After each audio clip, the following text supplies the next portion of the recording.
मेरा नाम सुमन है। दिखने में मैं बेहद ही खूबसूरत हूँ। मेरी उम्र इस वक्त 23 साल के करीब है। यह 4 साल पहले का है, जब मैं बीए कर रही थी। मैंने ताजा जवानी की दहलीज पर कदम रखा था। मेरी बड़ी बहन की उम्र मुझसे 3 साल ज्यादा थी। उसकी शादी 1 महीने पहले ही जमींदार घराने में एक लड़के से हुई है, जो कि गांव में अपनी जमीनों पर खेतीबाड़ी की निगरानी करते हैं। शादी के 3 महीने बाद मेरी बहन मायके आई तो उसने मुझसे कहा कि मैं गर्मियों की छुट्टियों में उनके ससुराल आकर बिताऊं, क्योंकि मैं भी दीदी के गांव का ससुराल देखना चाहती थी। गर्मियों की छुट्टी हुई तो मैं अपना सामान बांधकर उनके घर चली गई। जब उनके घर पहुंची तो दोपहर का वक्त था और बहुत ज्यादा गर्मी भी हो रही थी। घर पहुंचते ही मैंने नहाकर अपने कपड़े बदले थे। उसी वक्त मेरे जीजू भी खाने के लिए घर पर आ गए थे और उन्होंने हमारे साथ ही लंच किया था। थोड़ी देर के बाद वह दोबारा खेतों पर चले गए। उनका घर गाँव से जरा सा हटकर खेतों में ही बनाया गया था और बहुत ही खूबसूरत था। उस घर को देखकर तो मैं हैरान हुई थी कि गांव में भी ऐसे घर बन सकते हैं।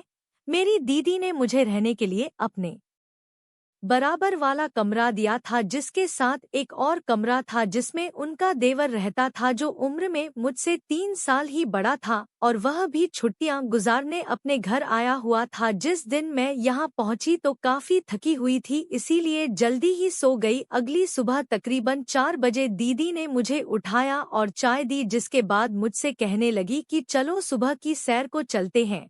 मैं हैरान थी कि दीदी इस वक्त उठ गई है। शादी से पहले तो इस वक्त उनकी नींद शुरू होती थी। खैर, मैं तो चुप रही और उनके साथ चल दी। सुबह सुबह ठंडी ठंडी घास पर चलकर काफी अच्छा लग रहा था। 20 मिनट चलने के बाद दीदी कहने लगी कि चलो वापस चलते हैं, मगर मैंने उनसे कहा कि आप चली जाएं।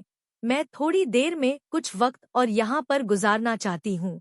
दीदी तो वापस चली गई और मैं चलते चलते खेतों में चली गई। एक जगह मेरी नजर पड़ी तो मैं देखते रह गई, क्योंकि मैंने देखा कि दीदी का देवर ट्यूबवेल के पानी से नहा रहा था और उस पर कोई कपड़ा भी नहीं था। मैंने अपनी जिंदगी में पहली बार किसी भी मर्द को इस हालत में देखा था।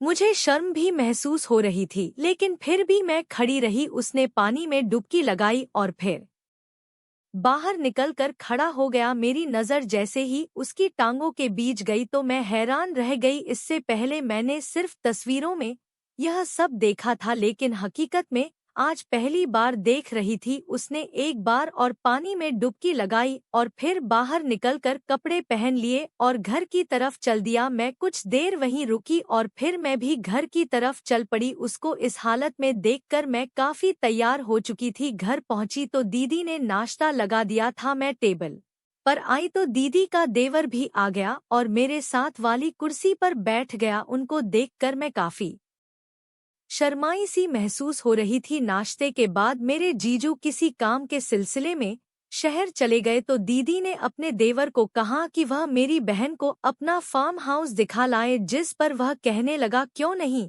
भाभी, जरूर। फिर वह मेरी तरफ देखते हुए बोले चलो तुम्हें अपना फार्म हाउस दिखा कर लाता हूँ। सुबह मैं उसको इस हालत में देख चुकी थी। इसके बाद तो मुझे उसके पास बैठने पर भी शर्म महसूस हो रही थी और अब दीदी ने मुझे उसके साथ जाने को कह दिया था। आप अंदाजा कर सकते हैं कि इस वक्त मेरी क्या हालत होगी। खैर, मैं इनकार ना कर सकी और उसके साथ फार्म हाउस देखने के लिए चल पड़ी। हम लोग पैदल ही फार्म हाउस की तरफ चल दिए। फार्म हाउस घर से कुछ ही फासले पर था। रास्ते में वह मुझसे बातें कर रहा था और मैं उसको हाँ कहकर जवाब दे रही थी। बातों के दौरान मैंने महसूस किया कि वह काफी हंसमुख लड़का है। फिर कुछ देर के बाद हम लोग फार्म हाउस पहुंच गए, जहां उसने मुझे अपने और आम के बाग दिखाए और गाय को दिखाया, जो कि बहुत ही ज्यादा दूध देती है। एक कोने पर एक बैल चल रहा था, जिसके बारे में उसने बताया कि इस इलाके में इस नस्ल का बैल सिर्फ हमारे ही पास है और उसको खरीदने के लिए लोगों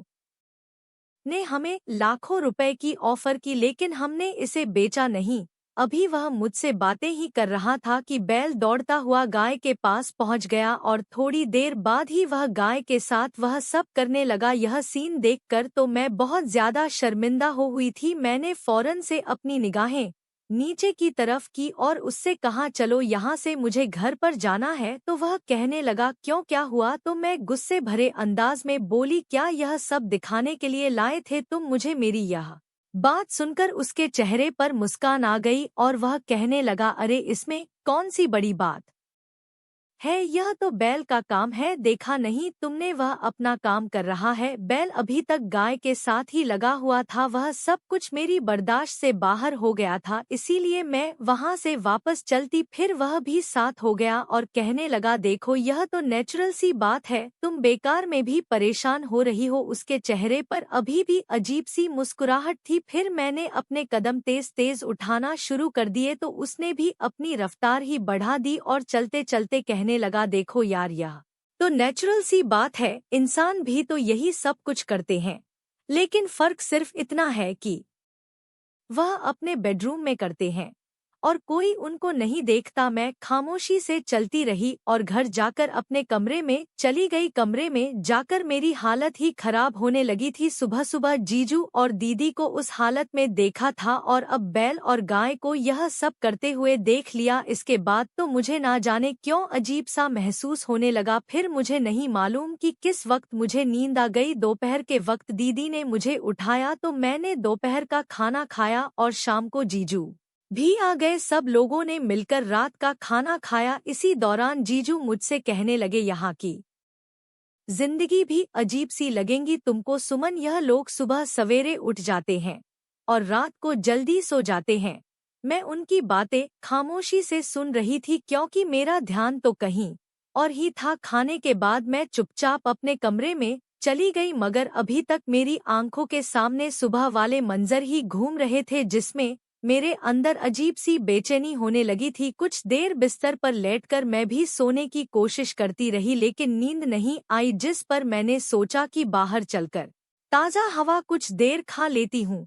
यह सोचकर मैं अपने कमरे से बाहर आ गई। घर के चारों तरफ बरामदा था जिसमें काफी अंधेरा था। मैं बरामदे में गई तो दीदी के कमरे की खिड़की के पास पहुंची तो अंदर से कुछ आवाजें सुनाई दी। वह आवाजें सुनकर तो मैं खिड़की के पास ही रुक गई। खिड़की थोड़ी सी खुली थी और उस पर नेट लगी हुई थी। कमरे के अंदर नीले रंग का 0 बल्ब जल रहा था। मैंने देखा कि जीजू बेड के पास खड़े हैं और उन्होंने धोती पहन रखी थी जबकि दीदी बेड के ऊपर बैठी हुई थी। ना चाहते हुए भी मैं उनको देखती रही। जब मेरी बर्दाश्त से बाहर हो गया तो फिर चुपके से अपने कमरे में आ गई। मैं जवान थी और साथ में खूबसूरत भी थी।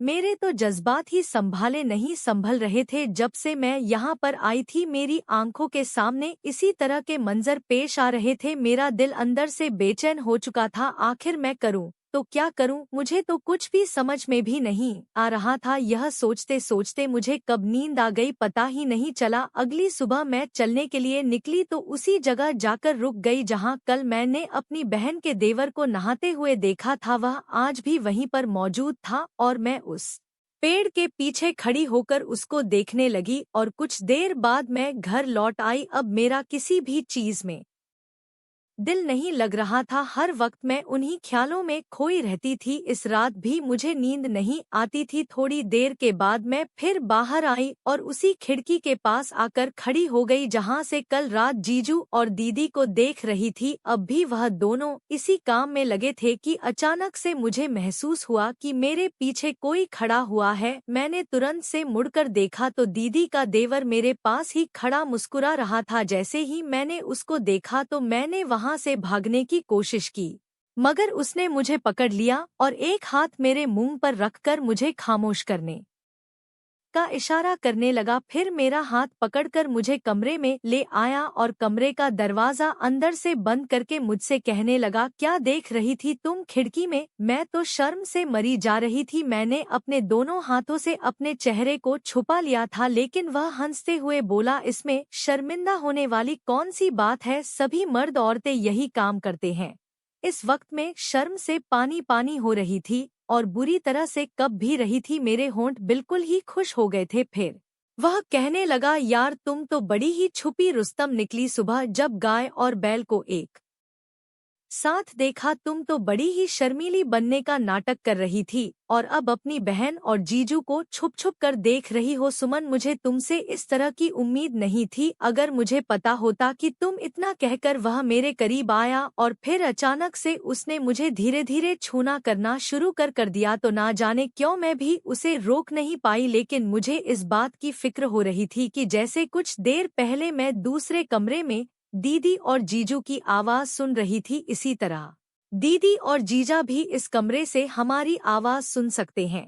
तो मैंने उसके कान में धीरे से कहा कि देखो, दूसरे कमरे में दीदी और जीजू है और वह हमारी आवाज सुन लेंगे। जिस पर उसको भी खतरे का एहसास होने लगा। फिर वह उठकर खड़ा हो गया और फिर मुझे चलने को कहने लगा। मैंने कहा पर, तो कहने लगा मेरे पीछे आओ। तो मैं भी उसके पीछे पीछे चलती। कमरे से तकरीबन 60 से 70 कदम के फासले पर एक और कमरा था जो कि गेस्ट रूम की तरह था, जिसमें 2 बेड थे और बाथरूम था। कमरे में आते ही उसने दरवाजा बंद कर दिया और फिर उसने मुझ पर पूरी रात प्यारा लुटाया। सुबह तक हम दोनों कमरे में ही रहे। इसके बाद फिर 1 महीने बाद मैं अपने घर वापस चली गई, मगर अगले साल की छुट्टियां भी मैंने दीदी के ही घर पर गुजारी थी। लेकिन इस बार दीदी को मेरे और उसके देवर के बारे में सब कुछ पता चल गया था। दीदी ने मुझे बहुत डांटा और कहने लगी, सुमन, यह जो तुम कर रही हो यह गुनाह है। मैं शादी से पहले किसी के साथ संबंध बनाना बहुत बड़ा गुनाह होता है। मैं सिर झुकाए दीदी की डांट सुन रही थी। मैंने रोते हुए दीदी से कहा, दीदी, मैं आपके देवर से बहुत ही प्यार करती हूँ। यह सुनकर दीदी कहने लगी, तो पहले बताती ना, मैं तुम दोनों की शादी करवा देती। कम से कम यह सब तो नहीं देखना पड़ता। कुछ ही दिन बाद दीदी ने माँ पापा से कहकर मेरा रिश्ता अपने देवर से करवा दिया और फिर हमारी शादी हो गई। दोस्तों, शादी से पहले किसी भी गैर मर्द के साथ संबंध बनाना गुनाह होता है। आपकी क्या राय है इस कहानी पर? हमें कमेंट करके जरूर बताएं। वीडियो अच्छी लगी हो तो लाइक को शेयर करें, सब्सक्राइब करें। धन्यवाद।